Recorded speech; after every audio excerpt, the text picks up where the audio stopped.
All right. Hello, everyone. We are back with Veritas Live. I'm Demetrius, your host. And in this episode, we are going to dive into the integration of advanced analytics and behavioral tracking within enterprise data management systems to bolster your cybersecurity efforts. So don't be shy. We have Ben Spickard, who is our community manager. He's in the chat, and he'll be taking all of your questions and fielding your comments as well. Now, go ahead right now and let me know that you are tuned in and ready to engage by typing in the chat window where you are watching from. And for the moment we've all been waiting for, I'd like to introduce our esteemed guest, Mark Stevens, who is the VP of Channels and Alliances at Securonics. Mark, welcome to Veritas Live. Thank you, Demetrius. I'm glad to join you. Appreciate it. Absolutely. It's really good to have you here. And should we also talk about daylight savings time? And is that something that you think, since you're living in Arizona, that we should continue to do? I don't, well, I don't think so. We're the only state in the country that actually does not move. So we have the added confusion twice a year because everyone else is advancing or falling back. I don't think it was designed 100 years ago for farmers to have more daylight, but a little confusing in Arizona because, twice a year we really don't know if we've moved or not, but we never move at all. We're the only state to do that. So. Yeah, does the like the darkness or the lightness, does that change at all? It Depending does on a little bit. I mean, during the summer, it is light, it is bright sunlight at 5 a.m. in Arizona. So you're up and out early, definitely. So That's definitely a wake-up call. it is. All right. So let's dive into kind of how these advanced analytics technologies helps organizations detect and also respond to anomalous user behavior and potential security breaches more efficiently. And I want to ask, what specific strategies, Mark, can IT and also security professionals implement to detect anomalous user behaviors effectively using analytics? Sure, you bet. Well, I think there's primarily, let's call it, four or five key strategies you can deploy. Number one, you first have to implement behavior analytics. You have to start monitoring users. I think that's a key thing. Obviously, we know that most of the breaches that occur are from compromised credentials of authorized users, and that's why user behavioral analytics has become so important in the last few years. You've got to integrate your data sources. You need to be able to connect across all of your applications. So in the average enterprise, they're running anywhere between 80 to 100 different tools. It's ingesting from all those tools now. You want to be able to pull from the logs from your CRM system, your HR system, your finance systems, because that builds a more holistic model of what's happening. And then you need to integrate and implement real-time alerting. You have to be operating in real time. The nature of the threat landscape today is that if you're not operating in real time, you're going to suffer significantly. And then you want to implement risk scoring because you have to be able to prioritize all of those alerts that are coming in. It's the only way that you avoid fatigue for your SOC and your security team. And then finally, you've got to implement automated remediation and mitigation. So, if you detect a breach, typically you're going to fire off a rule to your source system, your playbook to run network segmentation or to do a lockout or an MFA challenge. So those are really kind of the five things I would say are worth considering if you're going to implement user behavior analytics. You want to put it in place. You want to integrate your data sources, have real-time alerting, have the risk scoring, and then have automated remediation. Yeah, I love that. And, making sure that you have that real-time alerting to me is super critical because we've seen that the actual dwell time, once a cyber attacker get in, that they can linger on for days, weeks, even months. So it's super important to make sure that you have that key capability in there as well. Yeah, there's no Now, question about it. And I would tell you, Demetrius, one of the things that you always want to start with is in any organization, you have to baseline what is normal behavior because you can't understand, by its very definition, anomalous is what is different than what's normal. So you baseline that behavior to start with. And that's where You understand what your normal activities and patterns of behavior are. And from Right. there, when you start putting in the analytics, you can begin to drive the insight into what is anomalous from what is normal. Because, there is the challenge of always understanding what's the difference between, let's say, administrative activities and what could verge into being malicious activity. You don't want to lock out administrative users that are doing necessary work, but you have to be able to drive the insight to understand what's truly malicious. Yeah, I truly agree with that as well. And also, how does behavior tracking enhance the identification and also mitigation of potential security breaches in enterprise data management systems, Mark? Sure. Well, we one thing I mentioned a little bit earlier, there is the idea that just beyond real time, you have continuous monitoring. So one of Mhm. the key elements is you have to continually monitor user behavior. And once you're fully integrated across your existing infrastructure, that means that you're monitoring behavior across all the applications, your network devices, you're monitoring on-prem, cloud, whatever type of environment you're in, whether it's hybrid or cloud or on-prem, you're monitoring everything. Right. Application, access, everything. I think that what ends up happening with that continuous monitoring is you have an adaptive model, continuous learning. So let me share with you one thing that the way we kind of view the world and the market and how things are changing. So insider threat has been around for some time, right? And that's just to understand pure behavior and pure behavior patterns. But what's really emerging is user intent, where we see the market moving, and what we've heard from customers is the need to understand behavior before it happens. So when you start thinking about what are a set of maybe benign activities that a user would engage in that on the surface would seem to be totally benign, but when you add them together and you look at the language that a user is using, you understand better what their intent is. So we introduced at RSA last week, we introduced a Securonics Eon, which is a set of AI capabilities on our platform. And one of the elements of that is what we call insider threat psycholinguistics.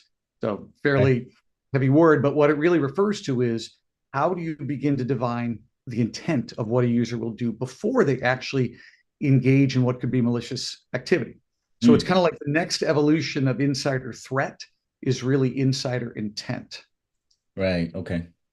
I like that. I can't even remember the name of a movie that kind of did some pre-scanning as far as someone being able to detect whether or not they were going to commit a crime. I think Tom Cruise was in that movie, but That's exactly right. That's exactly right. Yeah.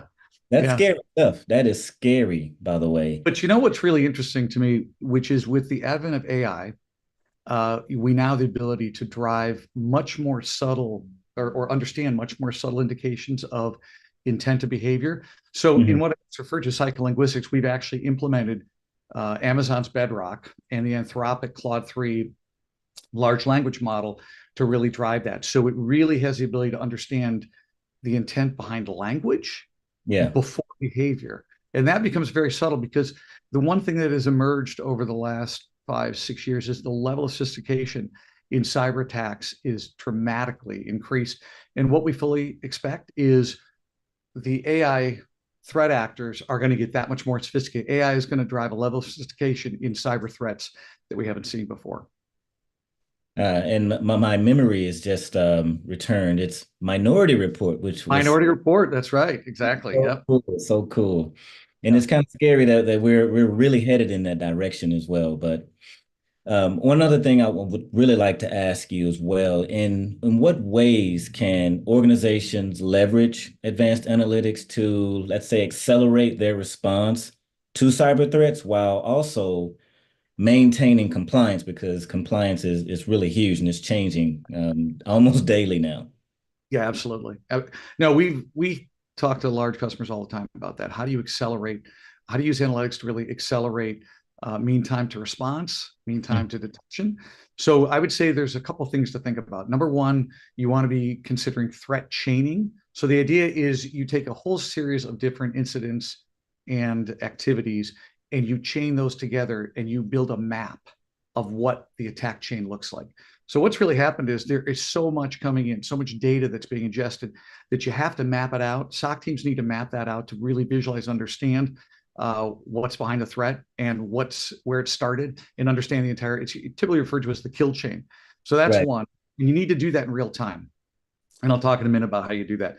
The other is data enrichment. Remember, I mentioned the idea that in an average enterprise, you're going to ingest data from maybe 80 to 100 different applications and sources. What you got to be able to do is enrich that data with context at the beginning as you're ingesting. I mean, traditional systems ingest after the data is stored. What Hmm. we really have done to accelerate our analytics play for that mean time to detection is to enrich at the beginning. As we're ingesting data, we add context, we add additional information, enrich that. That means that the searches that SOC teams are going to do are going to be much more accurate. You'll have fewer false positives. So when you talk about acceleration, I would tell you those are the two things you've got to do, but you have to do them in real time. So you're doing enrichment real time as you're ingesting data. Your Right. threat chain in real time. And I will tell you that, this goes along with what I said a moment ago, but we did mention, we released last week what we call adaptive threat modeling.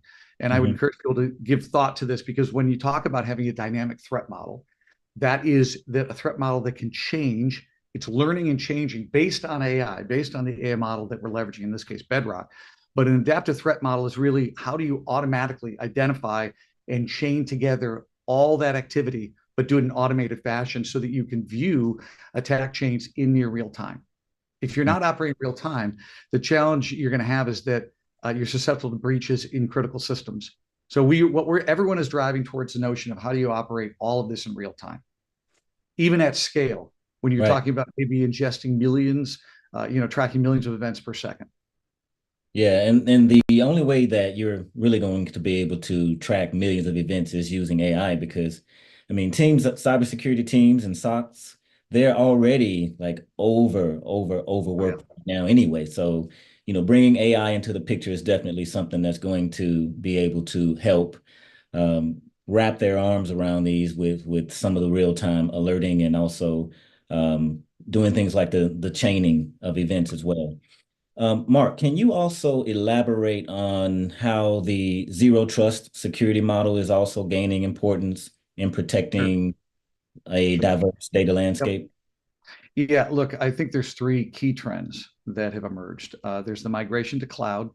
Every company, every large enterprise mid-market company ultimately is going through digital transformation as they move their infrastructure to the cloud. Every request of an application, of a login. So this whole idea that you can't trust anything until it's verified. And Right. I would say that I mentioned earlier about the increase in the sophistication of cyber attacks. What we really believe is we have not seen yet with the full birth of AI and the adoption of AI, we're going to see very, very sophisticated attacks over the next several years. And so this is really going to be a battle of the white hats versus the black hats, leveraging AI on both sides. And I think there was a survey done, Hmm. it was earlier this year, and it basically, the users they surveyed felt that the black hats, the AI threat actors, had the upper hand. At 55% believed so that the black hats would win. So the point being is, when you consider a zero trust model, we are in a day and age where nothing can be trusted. It has to be verified.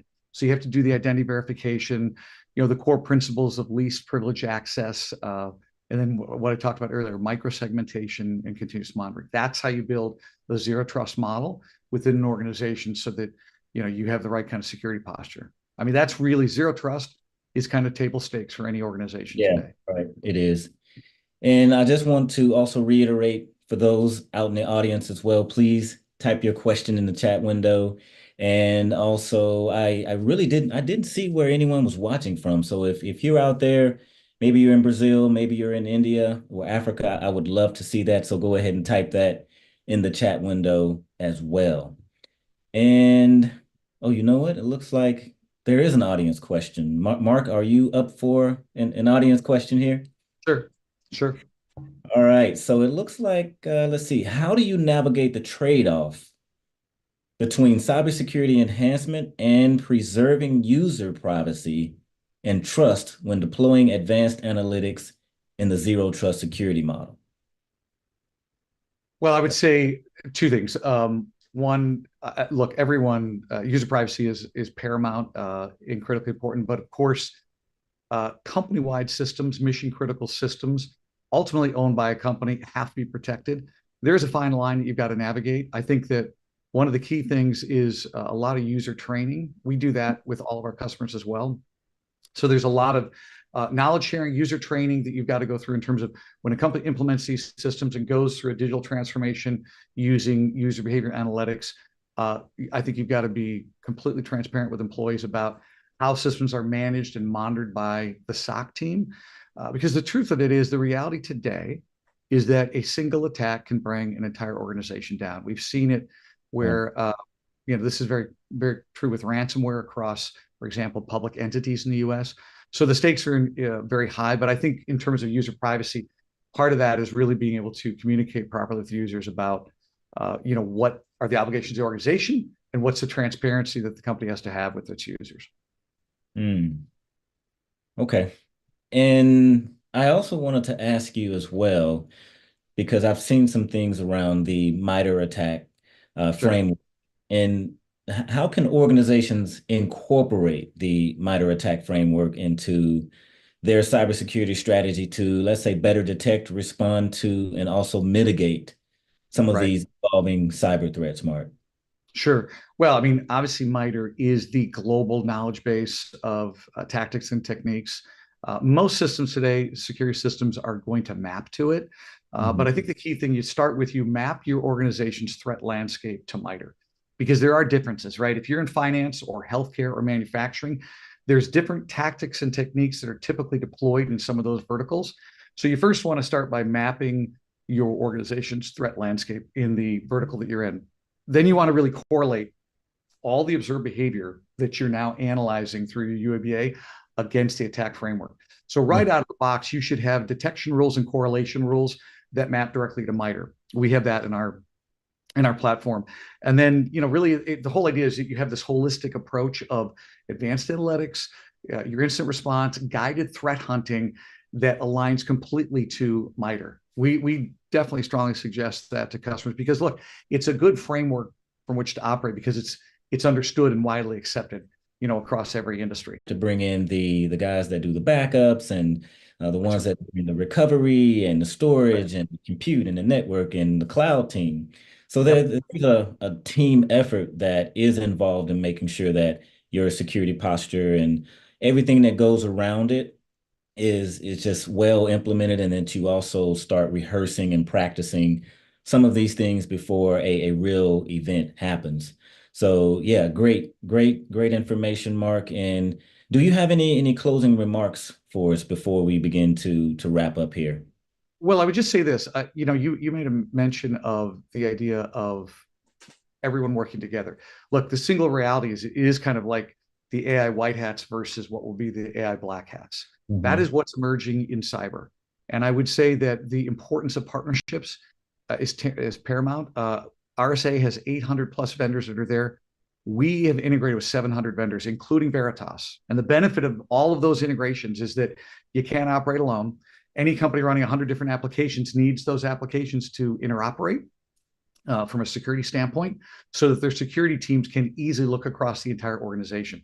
So it's this idea of a cyber ecosystem that encapsulates all the vendors and the partners working together to solve customer use cases. I mean, that is where the world is moving. And I think that interoperability and working well with other security vendors is critical if you're going to solve, what are these emerging threats.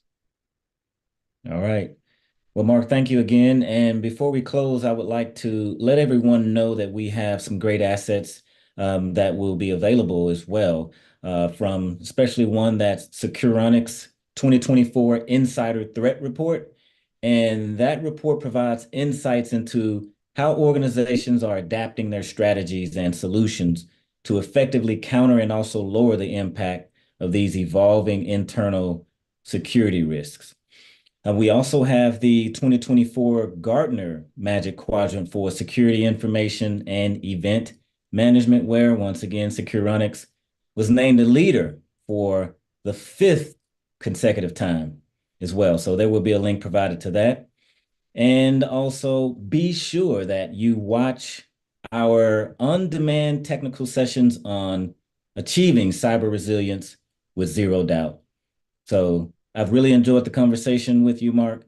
Thanks again, Thanks, everyone, for tuning in, and make sure that you stay safe and secure and back up often.